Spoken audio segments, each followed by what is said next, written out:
Well, in the media at yearling sales, we talk about fireworks, and if yesterday was solid, 4 times today we had fireworks, $4 million lots. Welcome to day 2 of the 2022 Magic Millions yearling sale. But it wasn't all 7-figure horses. In fact, it was pretty hard at every strata of the market. I'm joined by Toby Liston from Three Bridges and Craig Rounsefell from Boomer Bloodstock. Hi boys, how are we feeling heading out of day 2? I'll start with you, Toby. You've gotten through 9 lots thus far over 2 days. 6 lots, 100% clearance, so things are going well, and yeah, looking forward to the next, obviously 3 days. But it's been strong bidding, strong buying, and thankfully the purchasers are getting their targets. Purchases, Boomer, are you getting your targets? I think it's pretty hard out there, isn't it? It is. We've got purchase 2 today for the Hong Kong Jockey Club, which we're very happy with in terms of the horses and the prices. So that was a great result. For clients here in Australia, we've found it extremely hard. You go in that arena and there's serious competition. Certain circumstances, as the head comes off, the pumpkin goes on, and you look at the price and the book and the horse, and you think, okay, I've missed something here. But it seems to be an amazing market every year. Surely the reverse is true of I've missed something here with the Lipari colt you purchased for 600k by Vinny. What did everyone else miss? 600,000 seems good buying. Actually, I just read into Jerry Harvey, who bred the horse, a moment ago, and he said, I don't understand. He said, this is the best mare I have. She's produced 3 group winners. This is the best stallion in Australia. Look at the horse. He obviously vets clean as a whistle with the Hong Kong Jockey Club, and the price, he said, how does that happen? I said, don't know what to tell you, Jerry. Don't know what to tell you. I'm pretty happy, I imagine, is what you were thinking at the time. Yeah, You've had a bit of luck with the Vinnies as well. She's one of the best mares in the country. She produced 3 stakes horses. I wanted to buy her when Ollie Tate sold her to Jerry, and I just obsessed with her, love her, always have. So thankfully we sold a Vinny for 700,000 yesterday to Bon Ho, which is fantastic. And the best part about yesterday was seeing young Will Friedman come up with goosebumps, saying the horse could change his life. So sometimes you sell a horse to wealthy people and they don't get that excited, and they've done it a lot of times before, but for him it's possibly life-changing. So that was my biggest thrill of the sales to date. He obviously out-sustained Chris Waller, who's very strong, and thankfully they're good purchases of ours. So it's a wonderful market. He's a lovely horse for a good client, and like you say, it's 600 and 700 for Vinny. Hopefully it'll prove cheap in the long run. Goosebumps are replaced by a cold sweat at the end of today, but you got the horse sold towards the end, 496? 396. She was a lovely filly to Kieran Marsh. She was a stunning filly, seed filly out of an Oaks winner, so they're hard to get, and obviously they got a massive residual. So she's gone on one of the best trainers in the country, so she's in great hands, and she'll be a Guineas filly for the future. Hopefully that's the dream, and it lives on. And Will and Kieran and the team, obviously they get around, they do more work than the majority, and they deserve the rewards. They've got a filly. It's obviously still a lot of money, 500,000, but I thought she was special and always have, and can't wait to see a race. You're the Jerry Harvey in this scenario, is that what you're telling me? Yeah, no, it's just, I've always loved her, and I was like, 500,000 is a lot of money, don't get me wrong. And buy low, sell high, Angus. And she was a beaut. She was a beaut. With your other hat on, Boomer, tell me about your fellow members in the FBAA. There's been a bit of an overhaul in the organisation since you sort of took over the reins. With a bit of time under your belt, what are you seeing? What are you hearing from the other members about this sale, but in general about the bloodstock scene? I think, obviously during COVID we had the time to really put in a serious analysis of the whole organisation, and really look into what the purpose is, what we want to do, and reframe it to get all the independent Australian agents that have high integrity and are willing to abide by a strict set of standards to get that group together and drive it. So the members, as you'll see here, they're out there acting for clients, and I'm pleased with the direction it's heading, and there's some big things in store over the next coming years that we have planned. Transparency's got to be a good thing, right, in the bloodstock agent space? Well, obviously there's Mill Park, Beamer and Three Bridges. We sell through Kick, transparent, every surgery's reports in there, every weight, every height. any treatments. So it's all out there for everybody to see. And obviously, the federation's leading the way, and I'm sure a lot of breeders will join in tow and follow the line. And yeah, clearly, the more transparent you are, the better you'll get rewarded in the ring anyways. You're not trying to hide anything, we're trying to provide as much information as possible, and thankfully the purchasers like Boomer and that appreciate it. Let's talk about Three Bridges a little bit more. How's the draft copped it? Because you guys do it a bit differently at Three Bridges, and the way you do a sales prep and the way you rear your horses, full stop. How does that prepare them for when they get up to the hothouse environment of the Gold Coast? It's a good question. Like, they travel amazingly well. So do weanlings. It's a long way to go. It's 36 hours. They travel 12 hours, stop for 12 hours, travel a further 12 hours. So our goal obviously is to raise them in 100-acre paddocks to get them fit. Yeah, the point of that is nobody wants to buy a tired horse, but when we're here, we have to do a lot of walking in the morning. Some horses get lunged because they're so fit, and we have to keep them in check for the day so they're not getting above themselves with obviously the work. But yeah, it's phenomenal how well the horses put in. We have a wonderful nutritionist from America that helps us with our feed.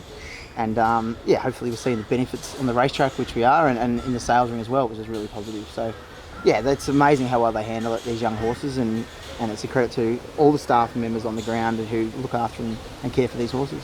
You're absolutely right, and the effort that goes into preparing these horses is extraordinary. We actually had the privilege, and TDN's all about access, we had the privilege of putting a microphone on Yarraman Park's Matt Scown in the lead up to the sale of the Meliora colt today, and we'll be producing a little bit of a video of that experience, which I've got to say, even from my point of view, was pretty awesome for a $1 million lot going through. We're going to show a little bit of a snippet now of that video, and just to whet your appetite for the main event. Yeah, been busy today. Very busy. Won't be long until you're sold, my man. Good boy. And Matt was right, he was sold. Keep an eye out across the TDN platforms for that video. It's going to be an absolute ripper. Let's talk about staff a little bit more. I'd be keen to get your opinion on this too, Boomer. How important are good staff in terms of eking that little extra something out of the yearling sale? A really elite yearling prep staff must be key, right? Yeah, 100%. We've been fortunate this year. We've got thoroughbred careers. We've got 3 young cadets, and they are a godsend. We would have struggled to do the preparation properly without them. There's a staff shortage worldwide. Obviously in Victoria, Australia, we're no different. So we struggle to find a team of people, and one thing we do really well at Three Bridges is educate. Every 2 weeks we have training for the staff. We get young staff, we mould them, we help them, we teach them. And we had Emma, a cadet from Darwin, leader, her first filly through made 320,000. Wow. And Reed, who's a plumber from Townsville, his first horse made 700,000. So without their help, you just can't run a farm anymore. And thankfully we've got a training process, and they are key. Those horses, the people are calm, the horses are calm, you get a better parade. People get to like your product a little bit better, and I'm sure Boomer can attest to that. It's key to have a great team around you. Yeah, absolutely. It's you're entrusted to spend quite a lot of money to make decisions to buy these horses, and you have limited time to look at them in the time that the horses show to when they sell. So in terms of from a buyer's perspective, how a horse is shown, to let it be shown so you can get a proper look at it is all important, because if the person presenting the horse for whatever reason isn't showing its best light, then you're going to have a negative view on that horse in that instance. So it's the staffing is incredibly important, and you really do appreciate the good leaders at the sales. Hearing that, does it take you back to the sort of, I mean, everybody's got their first time they did something in the industry, right? And you only get to prepare your first yearling once, right? And lead it through the ring. Yeah, first time once. Take back you back in, it was 2002 at the Adelaide, Major Millions Adelaide sale. I met Toby and worked for Three Bridges, and it's the only time I got to lead a horse through the ring, because it was it was a grey horse. It was about 17 hands high. It was the only one tall enough that you didn't dwarf it. I even made it look,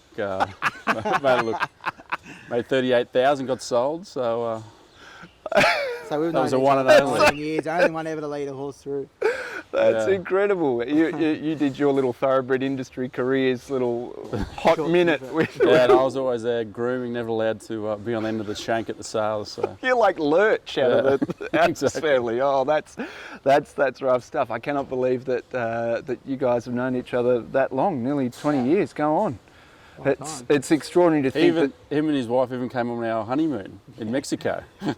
Were you invited or did you just show up? Well, one of these great friends in America just said, well, they're over on a holiday, why don't I pay for them to go? And we called them that, thought it was a great idea. So yeah, we went on the honeymoon, and actually we went fishing. The girls got seasick, so we dropped the girls on an island. We went chasing marlin. So we went fishing on his honeymoon for marlin in Mexico. So for the wedding, we had Toby wasn't able. We had everyone obviously get the suits. Everyone was over in America. We had to get the suits all tailored. Toby sent his measurements through, but he was doing the Kokoda Trail leading up to the wedding. So I think he was being a bit ambitious that he was going to lose a lot of weight on this thing, which. Oh, you factored in a Kokoda trail. I'm the only person in the world that put on weight on the Kokoda track. It's not possible, but I put on 2 kilos on the Kokoda track after 7 days, 110k or whatever it is. And he thought he was a bit taller than he is, so he had his pants weren't so tight and they were a bit short. So it made some good It was photos. the most amazing wedding. Like, I didn't know who Burt Baccarat was. He played piano at Craig's wedding. It was on Jenny Craig's ranch in Southern California. It was amazing. And I was just a country kid, had no idea. And talking to Burt, as you do, and As you he was do. playing piano, and McCall's sister was singing. It was a wonderful wedding. I'll never forget. It was great fun. That's extraordinary, and it just goes to show this industry. There are people at every single strata. What about the yearlings on the complex? Boomer, I guess this is a question for you. People talk about the bottom and the top a lot, and that often there's a gap in between. What are you seeing as a whole for the catalogue for this year's Magic Millions? Yeah, there's Magic Millions always has the new stallions and even those second year horses, people are trying to get them away here and promote, the studs are trying to promote those. So there's a lot there. I'm always a bit more swinging towards the proven stallions if I can. So, but the quality, I think the breeders have done a good job. There's obviously the staff shortages have placed some constraints on the preparation of these horses. So, but they're in good shape. And in terms of the higher end stuff for Hong Kong, I think our list was a little bit smaller this year than in previous years for whatever reason. But there's still some really nice horses on that list. And Projecting across the board, forward, plenty to come, would you say?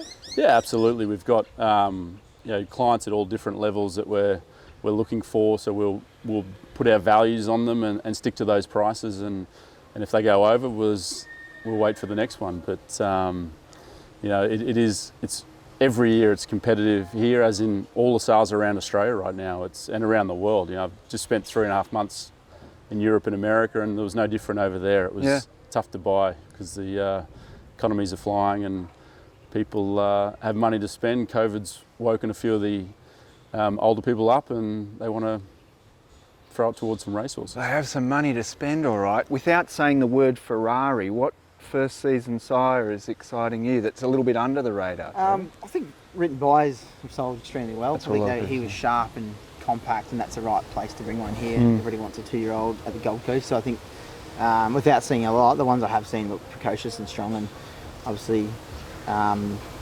Written Tycoon's left capitalist, so the trend may continue there. But just on that previous point, like, why wouldn't you run a race of horse in Australia? There's 72 races for $1 million or more. Like, there's never been a healthier time to race. Sometimes you don't have to be a star to win $1 million race anymore. So, it's so much prize money on offer, and why wouldn't you want to race a horse? And you know what? It's good fun all year round in Australia. There's no off season. You can be racing just about any time of the year, which I don't think any other country, with the exception maybe of the United States, can boast. Boomer, you're obviously, for the Hong Kong perspective, not looking much at the first season size, as he said. And if I asked you an under the radar stallion a few years ago, it might have been Deep Field, but he's not under the radar anymore. You had to spend a bit to get the one you got. Yeah, he's obviously, I think he's done well here, but in saying that, a lot of his best colts have all gone to Hong Kong because he's the temperaments, they're very sound horses, they improve with age. So the ones that have gone up there have done extremely well. Trainers like them, and obviously a good friend of mine, Blake Shin, just won a Group 1 up there with a Deep Field a couple of weeks ago. So I think that he's only going to get more popular, but yeah, it's makes it harder for the stallion here in Australia when his best stock go up there. But it's he's definitely a horse that trainers up there like. Yeah, good if you're buying for up there, that's for sure. Well, before we wrap up, just one quick question. I want to ask both of you, a bold prediction, or as we found out yesterday, probably a not so bold prediction is totally fine for what we're going to see over the last few days of selling at the Magic Millions. And why don't we start with you first, Bernard? Bold prediction, I predict FBAA members will spend 20% of the catalogue in book one. 20%. Okay, all right. So the gross currently 95 million. So I can't run the numbers at the top of my head for how we're tracking, but it'll be interesting to tot it up at the end. What about you, Toby? Record sale, and next year will be even better. Fantastic. Well, thanks, boys. Wait till people come back. Yes, absolutely, It's gonna absolutely. be amazing. And you're right. We've been saying quite a bit that most of the main players are here, but I think the beauty of this sale in particular is people in volume. Yeah. It really enhances the experience, right? Atmosphere. Yeah. And that's been a big noticing point this year. Like through inspections, it was actually quite quick to get through them because there seemed like more actual people like agents and trainers doing the work on the grounds and less sort of owners from overseas or interstate on the ground. Yeah. So yeah, it will be interesting next year, hopefully when everything returns back to some sort of normality and see how we go. Well, let's see first of all how the hard work in the lead up to the sale pays out over the next couple of days. Boys, thank you very much. Really appreciate you joining us for a yarn, and cheers. Good luck to for the rest of the sale. Good luck. Cheers, guys. Cheers, Boone.